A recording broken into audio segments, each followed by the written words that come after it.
என்ன விறுவிறுப்பான விஷயம் அப்படின்னு பார்த்தீங்கன்னா, ஒரு அற்புதமான காட்சியை பற்றி தாங்க இந்த வீடியோவில் பார்க்க போகிறோம். அந்த காட்சி வேற ஒன்றும் இல்லை, கதிரேசன் செருப்பை கலட்டி தான் பொண்ணுன்னு நினச்சிட்டு இருந்த ரேணுகாவை போட்டு அடின்னு அடிக்கிறாரு.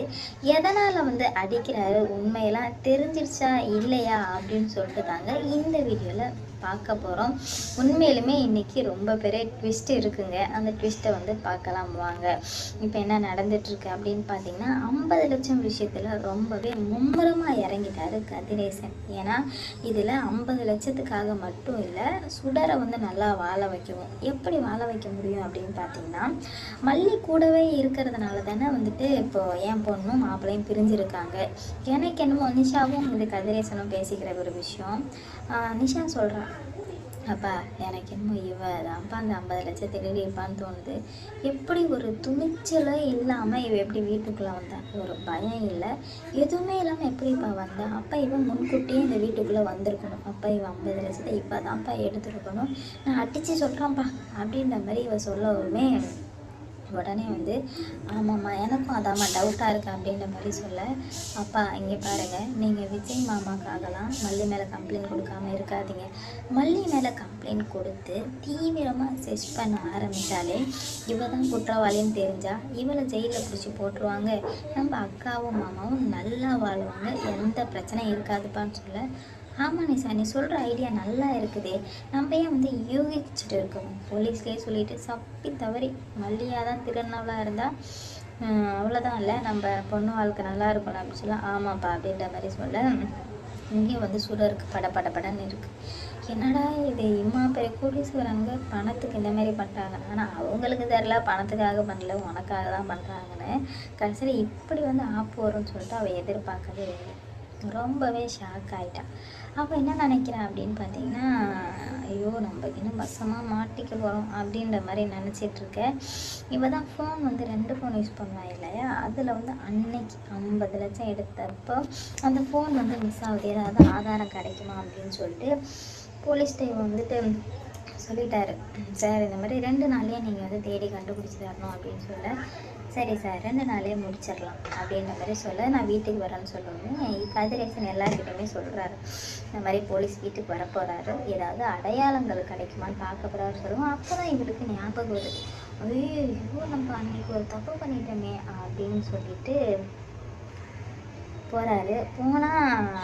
போய் அந்த ஃபோனை மாற்றி எடுத்துகிட்டு இருக்கும்போது கதிரேசன் பார்த்துறாரு, என்ன இவன் அந்த இதில் இருந்த, அதாவது பணம் எதில் இருந்தது அந்த லாக்கரில், அதுலேருந்து இவன் என்ன பண்ணிகிட்ருக்கா, எதுக்கு 2 ஃபோன் கையில் வச்சுருக்கா, 2 ஃபோன் ஏது, இன்னொரு ஃபோன் என்ன அப்படின்னு சொல்லிட்டு பல கேள்வி கதிரேசன் மண்டைக்குள்ளே ஓட ஆரம்பிச்சிருச்சு. அவருக்கு பயம் வர ஆரம்பிச்சிருச்சு. ஒருவேளை திருநதை நம்ம பண்ணாதான் இருப்பாள் அப்படின்னு சொல்லிட்டு வாட்ச் பண்ண ஆரம்பிக்கிறார். வாட்ச் பண்ணாதான் தெரியுது, இவ போயிட்டு ஃபோன் பண்ண ரகுட்ட பேச ஆரம்பிக்கிறார். ரகு, நான் ஒரே ஒரு தப்பு பண்ணிட்டேன் ரகு அப்படின்னு சொல்லிட்டு, என்ன தப்பு அப்படின்ற மாதிரி கேட்க, இந்த மாதிரி ஃபோன் இங்கே வச்சுட்டேன், 4 பேர் போலீஸ் வராங்களாம், இப்போ தான் நல்ல வேலை எடுத்துட்டேன் அப்படின்ற மாதிரி சொல்ல, இன்னும் ரகு கேட்குறான், உன் மேலே எந்த டவுட்டும் வரலல்ல அப்படின்னு சொல்லிட்டு, சேச்சே என் மேலெல்லாம் எந்த டவுட்டும் வரல ரகு, இருந்தாலும் ஜஸ்ட் மிஸ்ஸு அந்த கதிரேசன் சொல்லிகிட்டு இருந்தான், அந்த மாதிரி நாளைக்கு போலீஸ் வர்றாங்க, ஏதாவது அடையாளம் கிடைக்குதான்னு. அப்போ தான் ரகு எனக்கு ஞாபகமே வந்தது அப்படின்ற மாதிரி இதை பேசிகிட்டு இருக்கோமே, காதலை வாங்கிடுறாங்க. கதிரேசன் என்ன நம்ம கதிரேசன்னு பேர் சொல்கிறான் அப்படின்னு சொல்லிட்டு ஷாக் ஆகிட்டாரு. அவருக்கு என்ன பண்ணுறது ஏது பண்ணுறது சுத்தமாக புரியல, என்ன நடந்துட்டுருக்கு அப்படின்னு சொல்லிட்டு ரொம்பவே குழப்பத்தோட.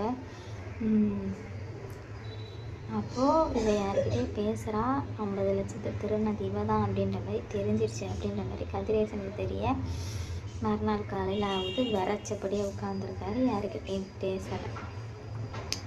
என்னாச்சுப்பா எதுக்காக இப்படி இருக்கீங்க நிஷா கேட்க, அமைதியாகவே இருக்கார். சுடோட கேட்குறான், என்னாச்சுப்பா ஏன் அப்படின்ற மாதிரி கேட்க, அமைதியாக இருக்கார். போலீஸ் வராங்க, வந்ததுமே நான் செர்ச் பண்ண ஆரம்பிக்கலாமா அப்படின்ற மாதிரி கேட்க, அதுக்கெலாம் எந்த வேலையுமே இல்லை அப்படின்ற மாதிரி சொல்கிறாங்க. ஏன் இப்படி சொல்கிறீங்க அப்படின்ற மாதிரி கேட்க, எல்லாம் ஒரு காரணமாக தான் அப்படின்ற மாதிரி சொன்னேன்.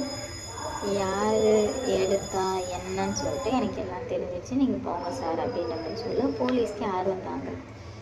யார் எடுத்தா சார் சொல்லுங்கள் அப்படின்ற மாதிரி கேட்க, சொல்ல முடியாத இடத்துல இருக்கா சார் அப்படின்ற மாதிரி சொல்லாமே நிஷா இருக்காரு. என்னப்பா போலீஸ்கிட்ட சொல்கிறதுல என்ன, சொல்லுங்கள் யார் எடுப்பா, எப்படி கண்டுபிடிச்சிங்க, என்ன தெரியும் அப்படின்ற மாதிரி கேட்க அதாவது சுடர் திருத்தணும் முளைக்கிறோம். ஆகா நம்ம வசமாக மாட்டிக்கிட்டோமே, என்னடா பண்ணுறது பங்கு அப்படின்ற மாதிரி பயத்தில் சரி நம்மளும் கேட்போன்னு சொல்லிட்டு என்னாச்சுப்பா அப்படின்ற மாதிரி கேட்க மறைக்கிறாரு. நீங்கள் போங்க போலீஸ் சார் நான் பார்த்துக்கிறேன் அப்படின்ற மாதிரி சொல்லாமே நிஷா சொல்கிறாங்க, அப்படிலாம் இல்லை சொல்லுங்கள் என்னாச்சு அப்படின்னு சொல்லிட்டு சொல்லுங்கள் அப்படின்ற மாதிரி கேட்க போலீஸ்ட்டு சொல்கிறதுல என்னப்பா யாராக இருந்தால் என்ன, அந்த மல்லியா அப்படின்ற மாதிரி சொல்ல, அந்த மல்லியாக இருந்தால் தான் நான் சொல்லிடுவேனேம்மா அப்படின்ற மாதிரி சொல்லுவோமே இவங்களுக்கு பட்டான்னு அடிக்குது.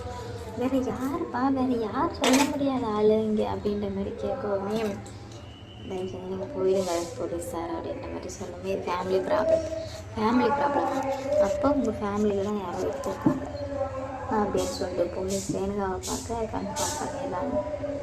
இவ தான் எடுத்திருக்கான் அப்படின்னு சொல்லிட்டு கன்ஃபார்ம் பண்ணிடுறாங்க. அவங்களுக்கு கிளியராக புரியும் போகுது, ஆகா இதில் ஏதோ விஷயம் இருக்கா அப்படின்னு சொல்லிட்டு என்ன பண்ணுறது எது பண்ணுறதுன்னு தெரியாமல் இங்கே இவங்க திணறிட்டு இருக்கா, அவங்க திணறிட்டு இருக்காங்க. என்னடா இது இப்படி நடந்துடுச்சு அப்படின்னு சொல்லிட்டு ரொம்பவே மரப்பதோடு இருந்துட்டுருக்காங்க. இதை இப்படியே விட்டுறக்கூடாது அப்படின்னு சொல்லிட்டு அப்போ தான் அடித்தாங்க பாருங்கள். நம்ம கேட்டுக்கிட்டே இருக்க செருப்பை கழட்டி அடித்தாங்க. அவ்வளோ தாண்டி மரியாதை. 50 லட்சத்தை திருடிட்டு 50 லட்சத்தை திருடி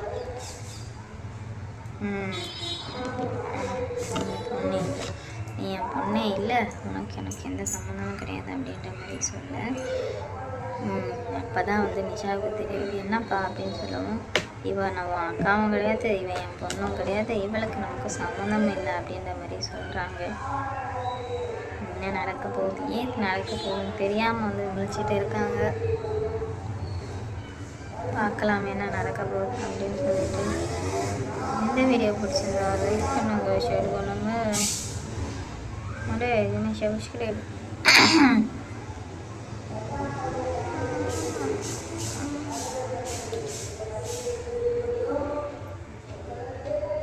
லைக் ஷேர் சப்ஸ்கிரைப் மறக்காம பண்ணிக்கோங்க. வடட்டா பாய். ஓகே பாய்.